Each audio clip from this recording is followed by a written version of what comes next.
Doing the news with LJ and Allie. Doing the news with LJ and Allie. Yeah, here at the Wrasslin for Life Network.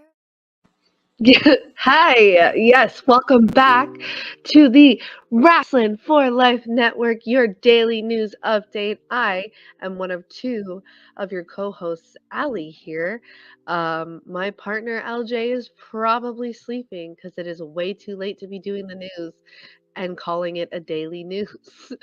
I just hopped off of our AEW Dynamite live watch along party with KJ and our special guest. We had CJ on there, and we ended up streaming for an hour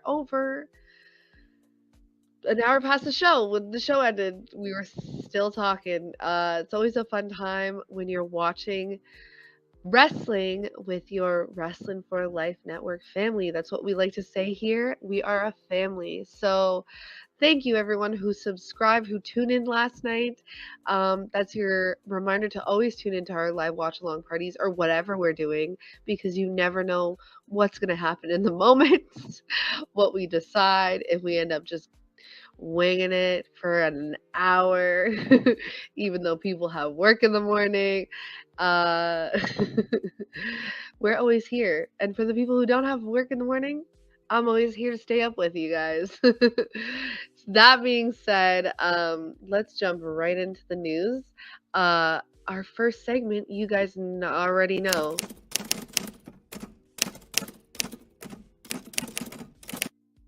Yes. So, 23 years ago today, April 27th, 1999, we had the pilot, obviously it's the first, the pilot episode of SmackDown, filmed.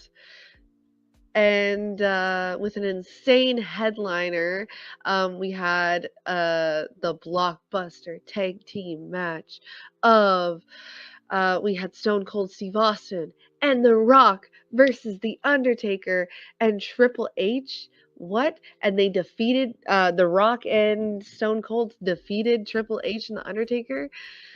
That'd be insane. If anybody was there in the crowd, any of our fam there in the crowd, let us know, because that would be insane. It was filmed in New Haven, Connecticut, and the angle, one of the most notable angles of the show was where we seen Shane McMahon and The Undertaker merge their fractions of the corporation and the Ministry of Darkness to form the corporate ministry. Sorry, guys. It's been a day. But yeah, that wraps up our today in wrestling history. And jumping right into the inspiration. Yes, Impact's Knockouts tag team champions over here have announced that they are stepping away from wrestling. They put out a tweet like that, as shown here, the same identical tweet, the statement pretty much saying that they enjoyed their time in Impact. They want to thank Scott D'Amore, but they wanted to move on. They want to move on and explore other opportunities that might come their way. Do you think they're gonna pop out, get into acting? I know somebody said on the stream earlier, they said they think they're gonna get into modeling like Lana, something similar to Lana. Let us know what you guys think in the comments below, obviously. Fun little facts. The Inspiration are the only women's tag team that hold both the Impact Knockouts tag team titles and WWE Women's Tag Team Champions. So that's pretty interesting. It's exciting. Sonya Deville has revealed that she will be representing WWE in the Los Angeles West Hollywood Pride Parade in June, which is very exciting. She previously represented them at the New York World Pride Parade and the Fort Lauderdale Pride Parade.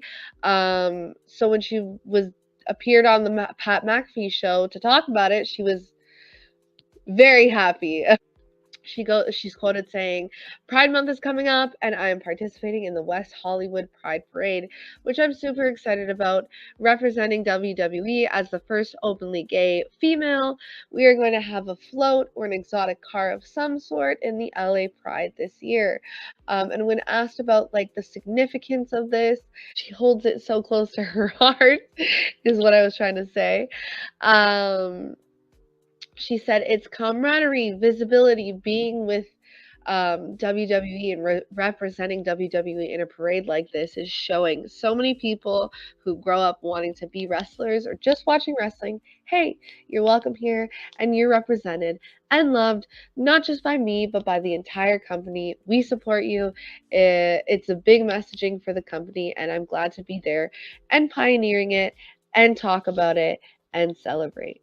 So, very exciting stuff. I know, like I said, she holds that very close to her heart. So, I mean, we couldn't have asked for a better representative of the LGBTQ plus community to represent WWE, of course. Moving along to Diona Perazzo is in the news because as people do, fans, you want to call them, somebody sent something to her personal address, which she has numerous or countless times said, please don't send stuff to my address, even without a please. Don't send stuff to my personal address. It's an invasion of privacy. You have the address. I've posted many times before the address of where you would like to send stuff. Send it there. And if you want to purchase an autograph or something like that, you can buy it pretty much. Here are the channels. These are all the links. Stop sending things to my house. And still people aren't listening. So she said, this goes directly in the trash. Now, whether you love her, whether you hate her, regardless, it is an invasion of privacy if people have a place posted where to send fan mail, where to send stuff, whatever. Don't cross the barrier and scour either the internet or looking for people's personal address. It's very creepy. It's not fun. And it doesn't make people feel safe. Just because people are in the public eye doesn't mean they don't have a right to privacy. That's my take on it. So this kind of turned into shut up and sit down. And LJ says, so, yeah, moving right along. We have here Mr. Joey Janela. Yes, Joey Janela, he joked that all his money that he earned from AEW, he spent it on lobster. Now, if you're confused, let me continue. He was commenting on the fact that his contract, he confirmed, expires this Sunday, actually. So he put out a tweet saying, Sunday, my AEW contract expires, and I have the same car I had in 2019 before it started. Got me thinking, what the F did I spend my money on? I spent it on effing lobster. Lots and lots of effing lobster. AKA, did my first contract absolutely 100% correct, which I don't disagree with. I mean, I'm a big fan of the seafood. So I'm definitely not opposed. I mean, come on. Why not? Next contract, we'll get him next time. All right. Hangman Page over here. Poor guy. He did not appear on AEW's Dynamite last night. We knew this before tuning in because he put out a tweet. Dynamite is tonight at 8 p.m. on TBS, but I will not be there because my face is full of COVID snot. Sorry, please enjoy regardless. Maybe that's why I gave it, what did I give it, a 6? A 6 out of 10. It was probably more of a 7. I'll give that. But yeah, we knew that going into the show. We wish him a speedy recovery. I've had COVID previously. It's not fun. We got over it though, and we just want to see him back in the ring, fighting, doing what we love to see him do best. So, wishing him all the best. And our next story, I'm just pulling it up here because I'm going to pull up the article and screen share instead. Mr. Jimmy Uso. Yes. So last year, almost the same time last year, July 2021, he was arrested for a DUI, or charged for a DUI.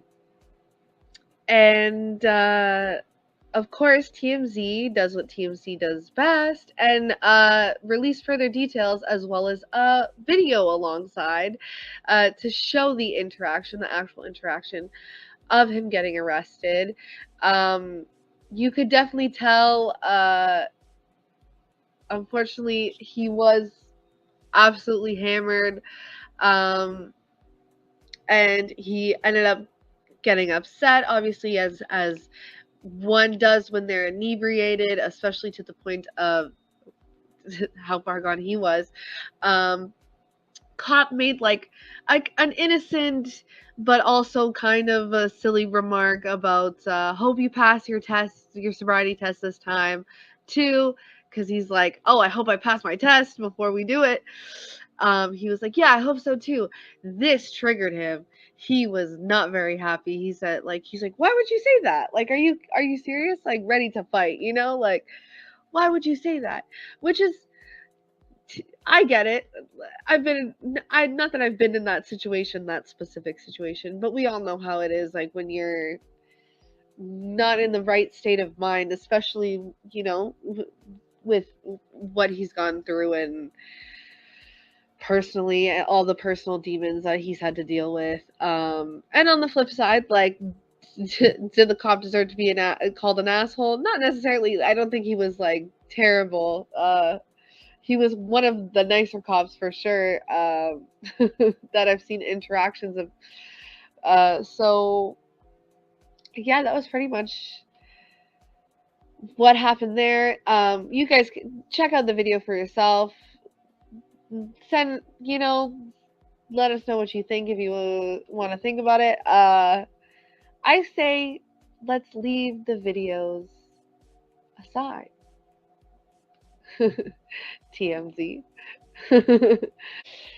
And finally, I don't have a picture for it. I will be screen sharing once again, but LA Knight is done with NXT apparently. Is finished with NXT. As some of you may know, Knight has been involved in several dark match segments within recent weeks lately. The recent weeks, the segments have featured him in a managerial role for his Knight Model Management Group. He's recently been managing Mace, who is known as Face during the segments.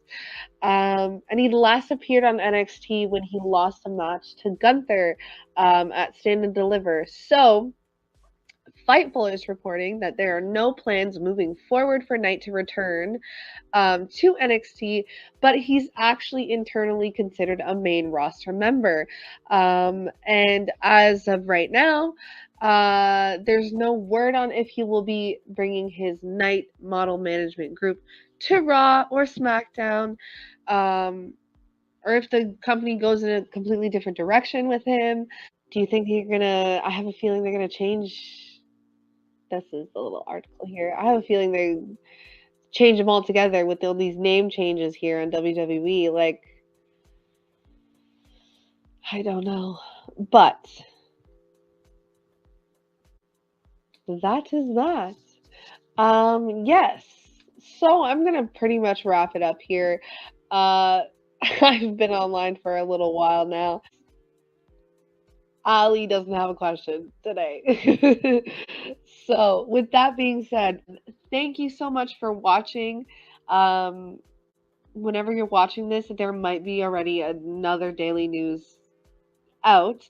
I'm not used to putting the news out this late, but anyways, yes, for those of you who are tuning in the first time,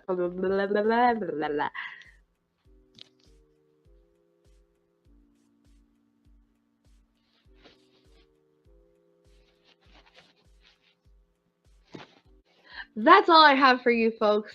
I gotta cut this up. I gotta edit this. There's so many little uh, fumbles that I did that they were too bad. I gotta cut them out, and I am not recording this again because I recorded it for like 300 times. For like 300 times. I speak great English. This is why I'm on a live stream channel. Thank you guys for tuning in. For those of you who are familiar faces, thank you guys so much for continuing to watch us and support us and tune into the live watch alongs and the news updates and all of that fun stuff. We're here all the time. There's 5 of us. We have KJ White. We have Elira Joe, my tag team partner. We have myself, Ali. We have the Playboy Beanie himself, Will, and we have Chris TM trademark. We're always pushing stuff out every day, different things every day, different cool ideas we always have. Where somebody might have an idea and be like, "Hey, I want to do this." We're always like, "Yeah, let's do it. We're down. Come on." So you never know what you're gonna be tuning in for. Turn on the bell notification because who knows when we're gonna pop up.